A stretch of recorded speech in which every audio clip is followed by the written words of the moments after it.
inilah salah satu keberhasilan yang luar biasa gitu dari penulis. Bahwa isu besar perang Jamal, perang Siffin, Tahkim, kemudian kemunculan Khawarij dan seterusnya gitu. Ini dasar masalahnya adalah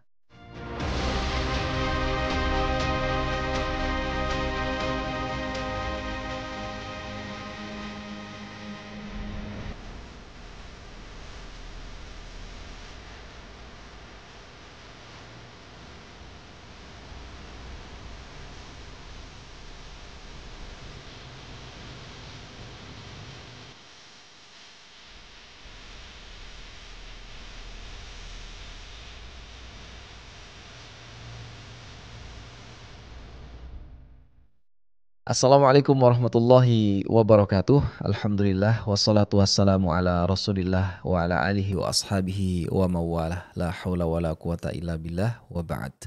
Jumpa lagi bareng saya Umar El Rozi, masih di channel Sirah TV, channel yang menyajikan kajian seputar sirah nabawiyah dan sejarah peradaban Islam. Alhamdulillah separuh dari bulan Ramadan sudah kita lalui, semoga kita mendapatkan apa yang selama ini kita niatkan, dan kita juga berharap semoga Allah memberikan semangat sekaligus kemampuan untuk menyempurnakan di separuh berikutnya. Oke, menemani waktu menjelang buka, kita akan kembali belajar seputar orang-orang mulia, dan kali ini kita akan memfokuskan tentang literatur yang mengangkat satu topik, di mana topik ini tidak sedikit kaum muslimin yang terjatuh pada fitnah, ya, yaitu tentang fitnah di zaman Sayyidina Utsman ibn Affan dan sekaligus beririsan dengan Ali radhiyallahu anhuma tentunya, ya. Dan kita pengen tahu buku apa yang akan dibahas dan sekaligus apa saja pembahasan pentingnya, sehingga kita perlu tahu dan mungkin juga perlu punya buku ini, ya. Bersama kita Guru Ustadz Asep Sobari sudah hadir. Assalamualaikum Ustadz. Waalaikumsalam warahmatullahi wabarakatuh. Oke, sehat Ustadz ya? Alhamdulillah sholat. Toyib, insyaallah. Udah ada agenda mudik belum Ustadz nih? Adalah. Ada ya? Waduh, jadi liburan. Karena nih masih nanti. punya kampung. Oh, masih ada kampung ya. Siap, kirain di sana Ustadz, sekalian ke ziarah begitu ke Mekah gitu. Enggak lah. Enggak ya? Enggak. Mudik aja. Oke, Ustadz, kita kembali ke obrolan di awal tadi bahwa ada buku yang mengulas tentang fitnah di zaman itu, Utsman dan Ali tentunya, ya, dua-duanya ini beririsannya. Ya, bismillah. Wassalatu wassalamu ala Rasulillah wa ala alihi wa sahbihi wa mawalah. Amma ba'd. Banyak buku yang membahas masalah itu dari dulu menjadi perhatian para ulama kita, ahli sejarah kita, karena memang bisa dikatakan fitnah di masa Utsman bin Affan itu menjadi satu momentum yang luar biasa gitu ya, di mana kemudian terdapat atau ada kemunculan kelompok-kelompok yang menyimpang atau bibit-bibitnya itu untuk kemudian membentuk suatu kelompok itu dari sini gitu loh, dari peristiwa ini. Sekaligus dari situ juga ada penguatan-penguatan umat Islam gitu ya, untuk lebih, ya karena kan jadi ada pembanding kan. Ketika ada kelompok-kelompok yang menyimpang, berarti kan yang benar tuh ada pembanding di situ. Iya. Kan ada satu peribahasa yang menyatakan biddid tatamayyaz al-asya, melalui lawan gitu ya, maka sesuatu itu menjadi clear, menjadi jelas gitu ya. Artinya apa yang membedakan sesuatu dari yang lain? Kan ketika ada pembanding. Gitu. Jadinya kebenaran Islam gitu, termasuk akidah umat Islam, itu otomatis makin clear, makin nampak ketika ada pembanding kan. Nah itu dia, itu salah satu hikmahnya sebenarnya sih gitu ya.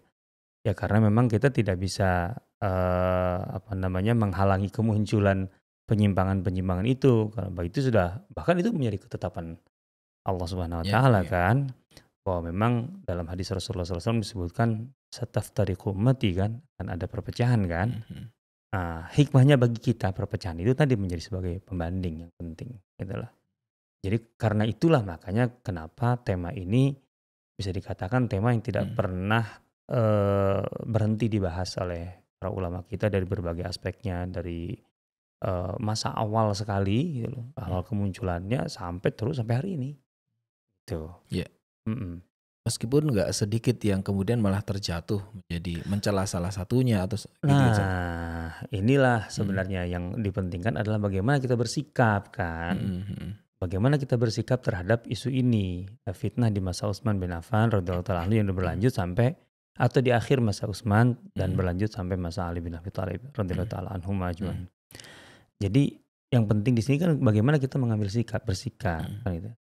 Garis besarnya umat Islam atau sebagai muslim, sebagai mukmin kita harus menempatkan nas-nas yang qat'i dulu gitu ya terkait dengan para sahabat itu sebagai kerangka besar mhm sikap kita terhadap apapun yang terjadi dengan para sahabat tuh. mhm Bahwa para sahabat pada dasarnya adalah manusia-manusia mulia. Itu mhm kan qat'i dalam hal itu. mhm. Apalagi kalau kita bicara para Ya, sahabat ya, dan ya keyakinan ini bagian dari akidah Ustaz. oh, kan nas Al-Qur'annya jelas. Mhm. Ketika Allah menyatakan radhiyallahu anhum wa radu'an. Terus gimana kita? Terus kita nggak ridho gitu. Iya. Ketika Allah ridho, kan kacau itu. Kan dari situ aja. Nah, artinya terutama yang kita bicarakan ini contohnya sahabat Utsman bin Affan, Ali bin Abi Mhm. Thalib, kemudian Termasuk Muawiyah di sana? ya termasuk Muawiyah otomatis lah. Mhm Bagian dari itu kemudian apa namanya Zubair dan mhm. Talha, Bunda Aisyah dan Iya seterusnya. iya. Nah, jadi eh, apa namanya pada dasarnya sekali lagi, apalagi sahabat-sahabat yang termasuk Mhm. senior gitu, sabiqunal awalin itu kan nasnya kuat banget gitu kan. Kuntum khairu ummatin ukhrijat linnas. Itu tentang mereka ya? Ya pasti itu mereka. Mhm Kemudian intinya setiap pujian gitu ya, mhm. dari Allah terhadap umat ini, ya kan nggak mungkin masa yang belakangan ngerasa Mmm, masuk situ, kemudian yang duluan enggak kan mmm. Oh, kan nggak khotomnya jelas mereka ya? lucu kan gitu kan. Dari situ aja nggak lucu. Maka Mhm kita harus punya itu, punya kerangka itu gitu. mhm Bahwa mereka pada dasarnya adalah orang-orang mulia, eee, apa namanya, dapat dipuji langsung oleh Allah Subhanahu wa taala gitu, dan sampai pada tahap Allah radhiyallahu anhu wa radu'an. Kemudian juga dalam perjalanannya kan Rasulullah SAW meridhoi mereka, kan gitu kan. mhm. Rasulullah SAW meridhoi mereka gitu. Ya, Artinya kita tidak boleh lepas dari itu secara garis iya iya besar iya kan. iya. Artinya, kalau kita kemudian bersikap berbeda dari itu, waduh penyimpangan yang sangat nyata di situ. Mhm Kalau Allah dan Rasulnya nya ridho, kemudian kita nggak ridho gitu, mhm. kan kacau. Itu maksudnya, logikanya ya di situ gitu kan. Itu garis besarnya. Nah, tapi di batas minimalnya kita juga jangan jangan apa namanya, jangan menafikan, ini kita bicara secara umum ya, saya tidak menyebut satu persatu para sahabat gitu ya, bahwa mereka ada manusia. Yang sangat dimungkini keliru. Oh ya, artinya, tidak ada manusia yang maksum Mhm dari kesalahan kan kecuali, mhm para nabi dan rasul kan. Itu kan juga artinya di sisi minimalnya kita harus punya juga gitu loh. mhm Artinya jangan sampai salah gitu, dengan menempatkan para sahabat manusia-manusia yang maksum, itu pun juga keliru, nggak boleh itu. mhm Itu tidak artinya kita tidak insaf di situ mhm. gitu ya. Jadi ada ekstrem kiri, ekstrem kanan juga dalam hal ini ya? Ya pasti ada, pasti Mhm ada. Ya, nah cuman kemudian tadi bahwa kalau ketika kita kemudian menemukan kesalahan pertama harus di apa namanya, ditelusuri dulu, dipelajari mhm dulu. Maksudnya kalau kita menemukan yang dianggap sebagai sebuah kesalahan, benar nggak gitu, bahwa, eee, ini adalah sebuah kesalahan, pertama gitu. Sebuah sebuah tindakan ketika mhm dinilai mhm salah, mhm kita harus telusuri teliti dulu, benar nggak tindakan ini memang salah, contohnya mhm kayak gitu. mhm mhm. Terus kemudian benar nggak yang bersangkutan melakukannya, gitu. Kan Iya gitu. iya. Kalau kemudian iya pun, nah ini dia kaidah, Ahlussunnah itu kan, kita tidak boleh, kehilangan husnuzon, artinya bahwa mereka ketika melakukan kesalahan itu tidak dalam posisi sengaja ingin, katakanlah menantang hukum syariat gitu kan. Artinya menentang Allah dan Rasulnya, sengaja ingin apalagi sampai pada tahap, apa istilahnya, menodai agama Mhm atau apapun. Oh, jangan sampai begitu pikirnya gitu. mhm. Karena nggak kalau tindakan yang orang seperti itu nggak mungkin diridhoi Allah kan.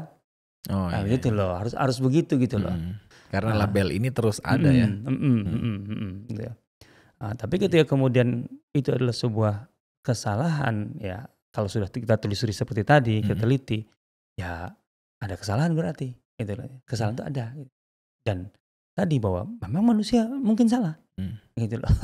Mungkin salah. Artinya kalau ada dua pihak yang berseteru, masih sangat mungkin salah satunya yang keliru gitu Pasti ya? ada dong, Mhm. pasti ada dong. Tidak sebagaimana, ranahnya ijtihad yang kemudian dua-duanya benar gitu kira-kira kalimatnya, kesimpulannya begitu nggak Ustaz? Di titik mananya sekarang, gitu ya. Ketika terjadi contohnya gitu ya, terjadi sampai pada tahap penumpahan darah tuh, pembunuhan gitu. Kan nggak mungkin ini dalam arti ijtihad, hanya masalahnya berhenti di ijtihadnya tadi. Ini kan sudah masuk ke tindakan, kan gitu loh. Ada konsekuensi hukum juga. Banyak hal lah gitu yang Oke. terkait gitu loh.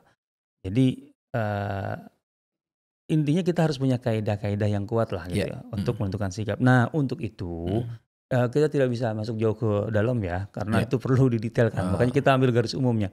Untuk itu sebenarnya salah satu bekal yang harus kita miliki, itu kita juga harus tahu dulu. Dulu para pelaku peristiwa, artinya sahabat di masa akhir, di akhir masa Utsman bin Affan dan di masa Ali bin Abi Thalib radhiyallahu taala anhuma, mereka itu sendiri sikapnya gimana terhadap isu ini, gitu loh. Sebelum kita kemudian sekarang memisahkan masalah ini, memisahkan masalah ini dari para pelakunya itu, dalam arti sikap pelaku itu dianggap nggak penting gitu loh. Pelaku sejarah maksud saya, pelaku sejarah itu nggak penting. Kemudian kita ngambil kesimpulan sendiri gitu loh. Saya rasa itu akan repot gitu. Artinya akan sulit untuk kemudian kita mendekati kebenaran aja, sulit itu. Karena sikap dari para sahabat yang menjadi pelaku peristiwa saja tidak sama. Dan masing-masing punya alasannya gitu loh. Dan itu harus kita pelajari. Karena itu. Contohnya gini, mudah aja. Untuk sebagai contoh lah ya. Tapi saya nggak mau masuk ke detailnya karena kita sedang membicarakan soalnya buku gitu. Contohnya, betul terjadi perang antara kubu Ali bin Abi Thalib radhiyallahu taala anhu dan Bunda Aisyah radhiyallahu taala anha. Oke. Terjadi perang. Bahwa perang itu terjadi, betul. Itu fakta, perang itu terjadi. Tapi bisakah kita menyimpulkan Ali itu memusuhi Bunda Aisyah atau sebaliknya? Bagaimana sikap Ali bin Abi Thalib terhadap Bunda Aisyah setelah perang Jamal? Kan ini penting. Bagaimana Ali bin Abi Thalib memperlakukan Bunda Aisyah dan kubunya setelah menang dalam perang? Kan ketika ada yang mendatangi Ali bin Abi Thalib memberi kabar bahwa aku telah berhasil membunuh, atau pokoknya ada informasi orang yang mengaku telah berhasil membunuh Thalhah di kubu Ali. Kalau ditimbang secara politik gitu ya, kan ini keuntungan bagi kubu Ali dong. Karena salah satu tokoh besar di kubu lawan meninggal, dibunuh. Kan berhasil dibunuh. Tapi begitu euforia ya. Itu dong. Yeah. Tapi coba lihat sikap Ali. Gimana respon Ali? Ali mengatakan apa? Bashir qatil Talha finnar. Kabarkan kepada pembunuh Talha itu, dia masuk neraka. Dan kalian pikir aku dengan Talha itu bagaimana? Kan itu. Gimana Ustaz ya bisa mendudukkan seperti itu, Masya Allah. Tapi yang terlalu jauh deh. Tapi maksudnya ini kan sebagai contoh aja. Artinya kita sangat perlu mengetahui ini. Gitu.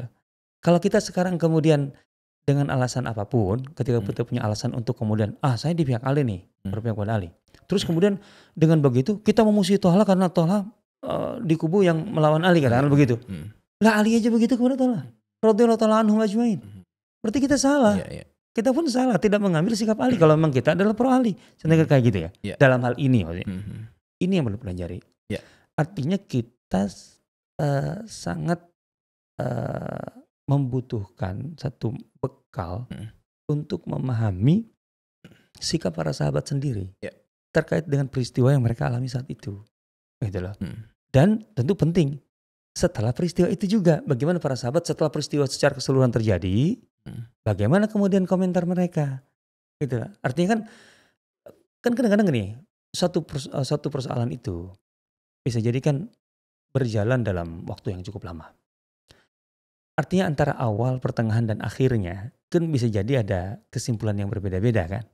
Tapi kan setelah terjadi semuanya total secara keseluruhan kan bisa kemudian ditinjau dengan lebih komprehensif kan. Nah, itu juga penting tuh. Nah, dalam hal ini ada satu buku yang menurut saya cukup untuk menjadi bekal dasar gitu untuk memahami itu. Walaupun bukan berarti ini satu-satunya buku dan hanya buku ini yang bisa diandalkan. Tapi setidaknya gitu punya untuk membekali kita. Dan dalam kasus ini memang beberapa cerita teman-teman saat ada kayak keraguan sekaligus kewaspadaan ya tentang buku-buku, karena yang didapat kadang ya pro salah satunya sehingga juga secara ekstrim ya, maksudnya. dan juga otomatis menyalahkan pihak Ya lainnya. pokoknya gitu. ekstrim intinya. Nah yang ini wasat pertengahan saat ya. Nah itu dia, buku ini mengajak kita untuk memahami sikap mereka dulu seperti apa, supaya dari situ kita juga punya punya panduan untuk mengambil sikap gitu loh. Jadi judul bukunya Tahqiq Mawaqif Sahabah fil Fitnah min Marwiyat Al-Imam Amin Riwayat Al-Imam At-Tabari wal Muhaddisin. Judulnya saja sudah jelas gitu. Jadi ini sebuah penelitian lah ya, untuk sampai pada tahap bisa mengambil kesimpulan gitu. Sikap para sahabat terhadap fitnah yang terjadi di masa itu, gitu ya. Itu lumayan tebal Ustaz, kayaknya pembahasannya detail hampir banget. 700 halaman. Wah. 600 udah ada terjemah belum Ustaz ya? Saya tuh pernah melihat melihat apakah fisiknya atau saya lupa juga, tapi artinya PDF-nya atau gimana. Tapi pernah melihat buku ini memang pernah dalam arti judul dan pengarangnya sama. Tapi yang agak mengganjal itu kok jumlah halamannya agak tipis ya. Gimana tuh? Versi terjemah lebih sedikit? Terjemahnya iya. Padahal ini yang Arabnya saja sampai ya ini sekitar 690. Atau mukhtasornya mukhtasor. Itu kan kalau mukhtasor disebut mukhtasor dong, artinya harus disebut ringkasan. Ini enggak ada kesan ringkasan gitu loh. Saya rasa nggak tahu juga karena belum pernah megang belum pernah baca gitu loh. Nah, jadi 700 halaman itu jadi pembahasannya dari mana sampai mana Zat? Tebel banget ya. Ini ada tiga bab gitu ya. Karena sebenarnya pertama kali beliau itu lebih sumbernya dulu nih. Kalau mau bahas ini, bagaimana kita mendapatkan sumber yang benar atau dalam arti sumber yang kuat, atau bagaimana kita metode apa yang harus kita miliki untuk bisa kemudian menggali gitu data-data yang kuat dari berbagai sumber. Dalam hal ini sisi positif sekali dari buku ini. Buku ini menggabungkan antara dua madrasah, dua metode. Jadi metode sejarah dan metode hadis, gitu loh. Jadi min riwayat Al-Imam At-Tabari. Nah, dari riwayat Imam At-Tabari di sini dari Tarikh Tabari tentu saja, karena itu kan kaya sekali dengan sumber-sumber sejarah kan. Tapi kan kita tahu bahwa penulisan buku sejarah, apalagi di periode ini, itu kan menggabungkan berbagai macam disiplin ilmu. Bukan. Maksudnya bahkan fahamnya pun gitu ya. Gitu lah. Intinya kan lebih kepada peristiwa ini, siapa aja yang bicara nih, gitu. Nah, ini ya udah dimasukin. Pokoknya yang bicara tentang ini si A, si B, si C. Walaupun secara aliran bisa beda-beda gitu. Gitu loh. Ya, karena kan waktu itu kan masih ada sanadnya. Karena dari sanadnya ketahuan sebenarnya dia ini berbicara dari perspektif siapa, dari gitu loh. Tapi kan itu kemudian menjadi problem bagi generasi berikutnya, apalagi generasi kita. Karena kita tidak punya budaya sanad itu untuk kemudian dari awal kita sensitif dengan sumbernya. Kan Imam Tabari dalam mukadimahnya mengatakan itu. Karena beliau tahu bahwa di dalam yang beliau tulis itu, buku itu, pasti ada yang susah dari awal pun tidak bisa diterima gitu loh. Sama sekali. Gak mungkin begini gitu loh. Tapi beliau tetap tulis? Iya. Ya kan bagian dari bahwa ini yang mengatakannya siapa kan gitu. Ya kan beliau catat. Gitu. Makanya beliau mengatakan kalau ada bagian dari buku ini yang tidak bisa diterima, artinya tidak masuk akal, atau dianggap terlalu berlebihan, bahkan apa istilahnya, secara ini jorok lah gitu istilahnya, sulit untuk diterima gitu. Maka ketahuilah bahwa itu bukan pendapat kami. Kalau nggak salah lam yu'ta min qibalina, gitu lah, bukan Beliau ngasih pendapat kami. catatan itu Iya, juga. di muka dia ngasih catatan. Tapi dari orang-orang yang menjadi rujukan kami, dalam arti kami merujuk buku mereka. Nah, di buku mereka ngatakan begitu, dia itu apa adanya. Hikmahnya apa dengan metode ini? Ini kita bicara positifnya, hikmahnya. Kita jadi tahu bahwa kalau kemudian ada katanya gini. Nah, iya ada, tapi yang ngomong siapa? Gitu. Iya. Jadi ketahuan dari situ. Karena Imam Tobari menyebut bahwa yang ngomong ini sumbernya adalah ini. Yang ngomong ini sumbernya adalah ini. Itu menariknya itu. Nah, bagusnya positifnya buku ini adalah selain dari riwayat Imam Tobari yang begitu kaya tadi, kemudian beliau bisa dikatakan membandingkan gitu lah dengan riwayat-riwayat dari sumber-sumber hadis, ulama hadis, kitab-kitab hadis. Di mana kelebihan kitab-kitab hadis itu gitu mendapatkan perhatian yang sangat tinggi pada aspek sanadnya. Iya, layak ilmu hadis ya. Lah iya. Jadi ketika kemudian digabung itu jadi lebih kuat gitu loh.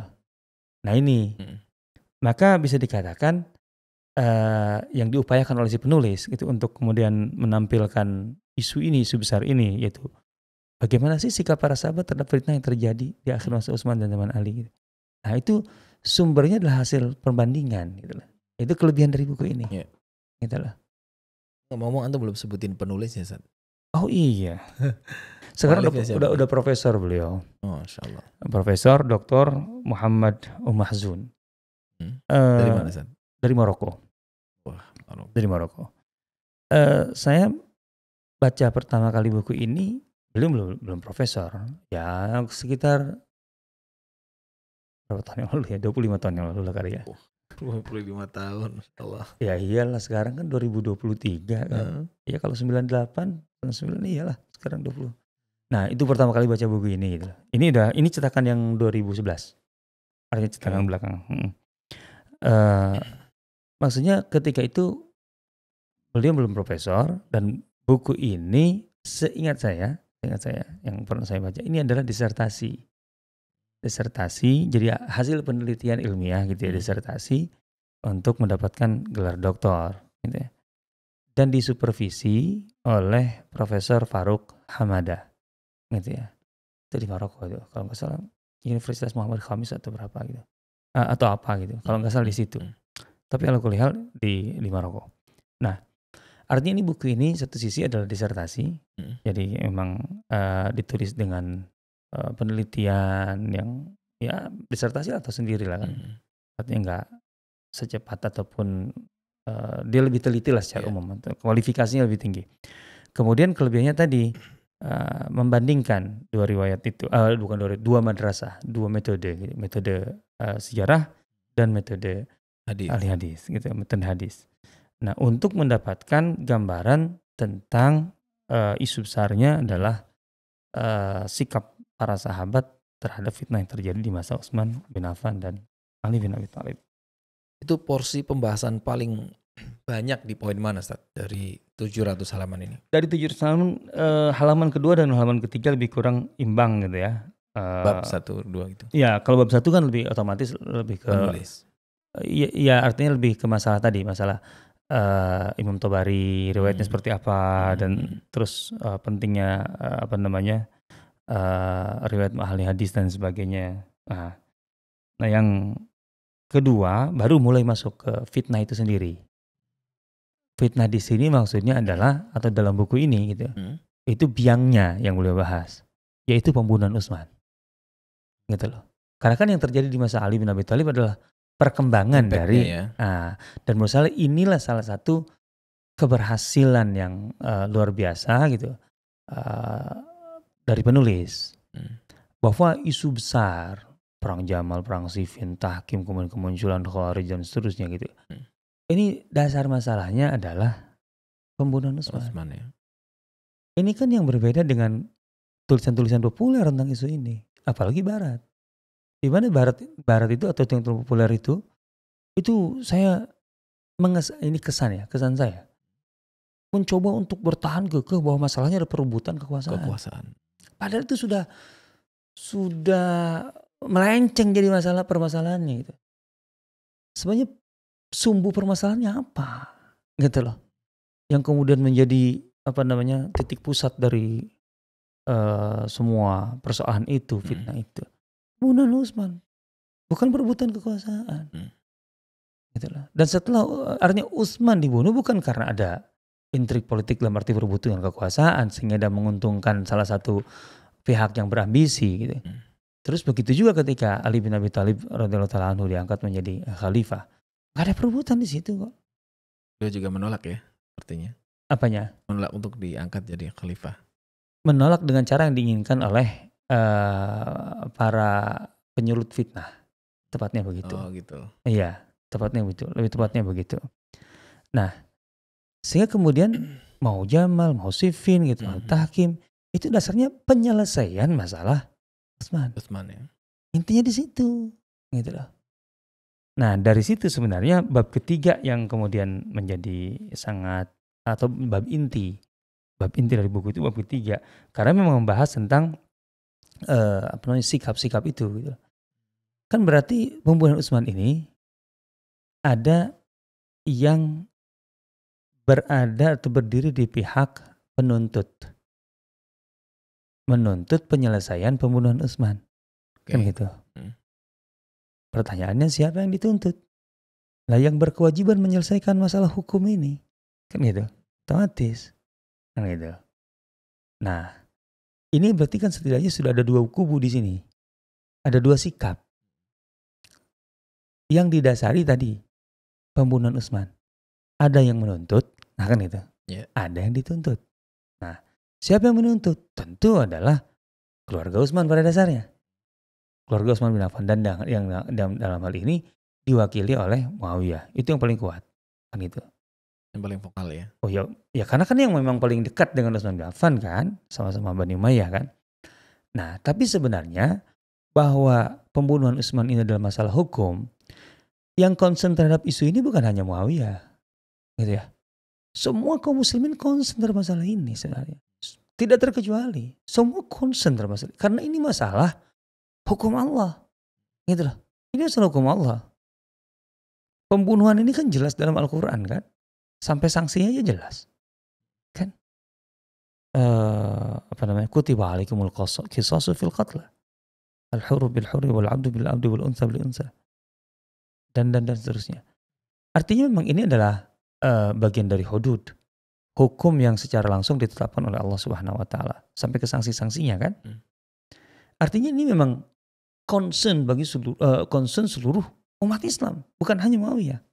Cuman yang paling kuat menuntut Muawiyah, kan itu. Itu wajar karena keluarga kan gitu. Nah, saya katakan ini menjadi concern semua pihak termasuk yang dituntut. Dalam hal ini Ali bin Abi Thalib radhiyallahu ta'ala anhu. Jadi jangan berpikir bahwa Ali tidak konsen terhadap masalah ini. Hanya masalahnya kenapa Ali menaruh perhatian karena dituntut. Salah. Itu salah, keliru. Betul. Ali jelas gitu, menganggap ini masalah hukum yang harus diselesaikan. Dan ini hukum Allah. Sejak awal dilantik. Jelas. Gitu loh. Nah, cuman yang berbeda itu di pendekatan penyelesaiannya. Nah, ini. Pendekatan eksekusinya. Gimana menyelesaikan isu hukum ini? Itu yang menjadi persoalan. Itu yang kemudian menjadi membentuk kubu. Nah, dalam hal ini yang berada di yang kita kenal kemudian di kubu Bunda Aisyah, kan dasarnya sama. Bunda Aisyah itu, kenapa Bunda Aisyah mencuat sih? Mungkin perlu diangkat juga di sini. Walaupun di buku ini tidak terlalu ditonjolkan. Maksudnya ada buku lain yang sangat menonjolkan dalam hal ini tentang peran Bunda Aisyah. Ada satu buku, artinya menurut saya sangat penting untuk dibaca dan memperkaya buku ini. Artinya kalau baca buku ini, buku itu penting terkait atau terutama tentang sikap Bunda Aisyah. Ini juga menjawab keraguan ya kalau Bunda Aisyah punya sentimen pribadi dengan Ali. Itu kan biasa. Ketika satu kejadian itu sudah terjadi, orang mencoba mencari-cari pengaitnya, kan gitu. Tapi kan belum tentu itu memang itu masalahnya. Nah, itu loh. Oh, itu banyak dalam sejarah itu. Aduh, saya lupa itu pendekatan apa kata Profesor Hussein Mu'nis itu dalam penulisan sejarah. Jadi sebenarnya cocok logi gitu loh. Cocok logi gitu loh. Nah, jadi buku lain itu adalah buku Daurul Mar'ah Siyasi, peran politik kaum wanita di masa Rasulullah dan Khulafaur Rasyidin, karya Asma Muhammad Ziyadah. Itu juga sekitar 600 halaman. Itu fokusnya juga isu Utsman, Ustaz. Ya termasuk fitnah. Cuman lebih menyoroti peran wanitanya. Dan tentu porsi Bunda Aisyah sangat-sangat besar di situ. Ya? Sangat besar di buku itu. Karena memang dasarnya itu. Nah, intinya gini. Kenapa Bunda Aisyah muncul di sini? Ingat loh ya. Ini kan masalah terkait dengan kaum muslimin kan. Secara keseluruhan kan. Dan ini tidak bisa dilihat dari satu sudut bahwa ini keluarga siapa. Khalifah dibunuh. Coba bayangkan. Apa ini bukan masalah umat pada dasarnya? Dan siapa khalifah itu? Utsman bin Affan. Penggantinya siapa? Ali bin Abi Thalib. Ketika kemudian ini tidak kunjung ada penyelesaian yang konkret, gitu yang artinya yang jelas kan di luar Ali bin Abi Thalib, gitu ya, melihatnya kan masalah ini belum terselesaikan, itu saja kan. Dan kemudian apa masalahnya kan? Lah Bunda Aisyah itu kan Ummul Mukminin kan? Ya. Ummul Mukminin itu artinya apa? Oh ya, ibu bagi semua. Berarti ini masalah siapa kalau gitu, kalau bagi dalam hal ini? Masalah ibu untuk anaknya lah. Nah itu dia. Iya. So apa yang berlebihan dari seorang ibu yang mikirin anaknya? Insyaallah. Ya.